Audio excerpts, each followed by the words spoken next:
Hey again, YouTube. This is the Christian Imperialist, and a lot has happened in the last couple of weeks. And, well, of course, you have Israel and Hamas going at it, it's heating up. Uh, I think as of today, we still haven't gotten a ground game from Israel yet, but maybe later today we'll see. I wanted to turn our attention right back to Ukraine because I think it's really interesting that we're getting to this point where Zelensky in the U.S. is trying to hope for a ceasefire, a slowdown, or something like that, and Russia's saying absolutely no. And so we're going to analyze why, and I think this map will help. So the map today, it's a little skewed of Ukraine, but it's more like a Mercator map issue, and if you like maps, that's a fun joke. So this is Ukraine. It's a little bit more fat or tall than it was fat than it should be, but I think you get the gist of what I'm going for here. So here's Kiev up here. This is the Dnieper River. Here's Dnipro, and then Odessa. Pay attention to that. This is the Black Sea. All right, and then of course the red area is area controlled by Russia. Yeah, we're still using the red because why not? And so, what's really important about this war, whether you believe the stated intentions of Vladimir Putin or not, irrelevant. But what was very important is at the very start of this war, a year and a half ago almost, what was one of the first things that Russia did? Anybody remember? They blew up some concrete, we'll say fortifications along the Dnieper River. They were actually cutting off water to the Crimean Peninsula. Europe recognized this as prior to the war, a human rights problem because Ukraine got a little butthurt about Crimea, so they ended up damming up the potable water to the peninsula. And basically, Russia has been having to bring in potable water so that everyone on the peninsula can actually live. So within the first 2 hours of the invasion in the north and everywhere else in the south, Russia was sure to blow up all of the damming that occurred on the Dnieper River, so that the Crimean Peninsula, which is Russian, let's not mince words, could have actual water. So that was top of the goal. So why does Russia care so much about Crimea other than it, having claim to it for 300 years now? Well, a lot of people think, oh, this is about territory. Oh, it's about capturing Kiev. That's not really what it's about. It is very important, and the whole NATO aspect is fairly important, but I think Russia is thinking a little bit more along the lines, not about territory per se, but about resources. Who was it? John Kerry that quipped that Russia is nothing more than a gas station with nukes, perhaps. But what's really interesting is that there's something that a lot of people don't understand. It's called an EEZ, an economic exclusive zone. This is a concept that all countries adhere to. It's a concept that you own all of the resources up to 5 miles off of your coastline. And so that's where most of the biodiversity is. That's where a lot of resources end up being, just because you're on a continental shelf. It's very important, but when two countries share a water border that are within 10 miles, basically you split it halfway. Say you're 9 miles apart, each side gets 4.5 miles, and that's the line of demarcation.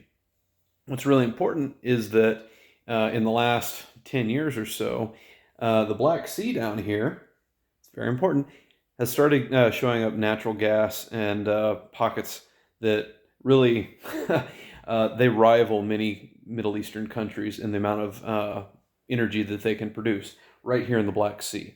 Now, prior to the invasion, the EEZ worked all the way around the Crimean Peninsula, and you'd have these halfway points around here, and it does protrude into the Black Sea quite well. Turkey does have some EEZ to the south down here, but so far a lot of the found natural gas deposits LNG and all that stuff, has been in the north part of the Black Sea, the north and the far west. So what's happening here is that with the Donbass now officially Russian, Russia does not have to split any of these found deposits with Ukraine. Now, this is very important because Ukraine does understand how important energy is. That's why we had a pipeline here, and Ukraine decided to start, taxing it or cutting it off or whatever, unless they got favorable terms. That's kind of why Russia started making pipelines into the oceans, because they didn't want to have to deal with Kiev dictating terms. Makes sense. So we're talking about the slowdown of the war, the offensive, and let's talk about it. The offensive, according to Zelensky, was to push this red Surovikin line back to the Sea of Azov, right here, this little fake blue area. And it has failed, let's say miserably, but it's been pretty awful. They were barely able to penetrate Ropotonia, if I'm pronouncing that right. And basically, whenever Ukraine would get ground, Russia would just get it right back. There has been no significant gains for Ukraine, and so basically everyone's throwing in the towel, saying we don't have the capability to push on this line. And now the question is, if you don't have the initiative to advance and you can't make any objectives, where are you? And going to the table with Russia at this point, you're negotiating from your back foot. And that's not a really good place. And of course, Russia says, we are not going to negotiate. Well, why not? Well, a lot of people in the West say, oh, Russia doesn't have the capability to make an offensive right now. Well, perhaps not, but there is one key component. If this is truly a war about resources, you're missing one important city that Russia really does want. It's right here, Odessa. Not Odessa, Texas, Odessa, Ukraine. Or quite possibly in the next few months could be Odessa, Russia. Well, or, however you want to split it up. I don't know which oblast they're part of, but as an independent republic, okay, we'll see. But with Odessa, if Russia is able to pinch down on it, I don't think they have the amphibious landing, no marine type situation. But to capture a city this large, it's got, 2-3 million people in it, maybe. You need an overwhelming force. We'll see if they can pull it off. But I think that in a very real sense, they are going to try to capture Odessa in a three-pronged scenario. And if they get that, this entire part of lower Ukraine, southern Ukraine, is going to fall, which means all of this part of the Black Sea will inevitably be Russian-controlled. So, if that's the case, I think that's the important end point that Russia really wants. Russia has no intention of getting any of this east of the Dnieper River.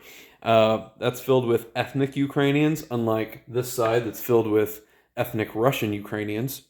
Very important distinction. If they were to go here, they would have a massive insurgency that they're dealing with for multiple years or generations. I don't think that that is the course of action that they're going for. But if they can get Odessa, that might be the only thing that they care about west of the Dnieper River. So they want to lock down this coastline, being able to control it. Now, whether they can do that militarily, I think that's going to be their first choice. But if they can get it when they sue for peace or when Zelensky sues for peace, I think that would be an important aspect. Now, another important aspect is right here. The line that is the demarcation, there's about, I don't want to call it a lake, but there's a lake right here that basically is the line of defense. And if they can go up to Dnipro, I think that's what they want, because they don't want Ukraine to be able to dam that off like they did earlier. What was that, 2014 or so? Don't quote me on that, but it was it was in the past, and that was their primary objective starting off this war. So they don't want the river to be dammed off. Now, if you can dam this lake off, they would probably try it, Ukraine, in the future, say in 2030, whatever, just to cut off the fresh water to the southern part of new Russia, old Ukraine, and of course back down to Crimea, cutting off all that potable water. Um, so I think Russia is really going to try to push for this city right here. Now, a lot of people are saying, what about Kiev? I don't think Russia ever really wants to deal with Kiev, simply because there's a lot of ethnic Ukrainians that they don't want to have to deal with.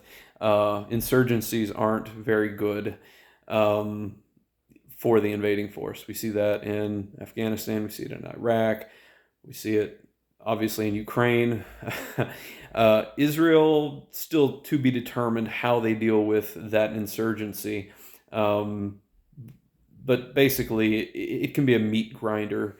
So I don't think Russia has the wherewithal. We'll say it that way. They don't have the wherewithal to deal with the amount of people that they have to control and to defeat if they were to take over Ukraine filled with ethnic Ukrainians. And so this is the way I see it right now. Russia is going to try to have all access to the Black Sea. Some people remember this idea as the hump theory. Basically, old Ukraine is a hump there in the west, and it's cut off from everything. And I still think that that's probably the most likely thing because of these resources. If Russia can maintain energy dominance in the Eurasian area, they're going to be the major player in the next 50 years. And I think that's what they're going for. Americans, we tend to think, oh, well, how's this going to do in the next election cycle? How's this going to work out for the next 5 years? But people in the East, they tend to think further along the line. Japan was kind of ridiculed, why their corporate culture is thinking 400 years into the future. They understand the generational impact of their decisions. And I think maintaining the energy here and maintaining the energy in Russia proper, I think that's what Russia's going for. They don't really care about territory, Robotynia, any of this, Kupiansk. It's really just minor. It's tactical, but it's not strategic. If that makes a sense. Tactical is on the ground. Strategic is big picture type stuff. And so without making significant pushes through the Surovikin line, I don't know what exactly Ukraine, Kiev, Zelensky can even ask for if they were to ask for peace. Their objectives and their known wants aren't going to happen. They are not going to get the Donbass back. They're not going to get Luhansk and Donetsk back. It's just not going to happen. And they can keep saying, we're going to kick Russia out of Ukraine, and that's our stated goal. Great, but that's not going to work at a negotiation table. So I hope you enjoy this video. If you want more of it, like and subscribe. You know how it is. All right, guys, take it easy.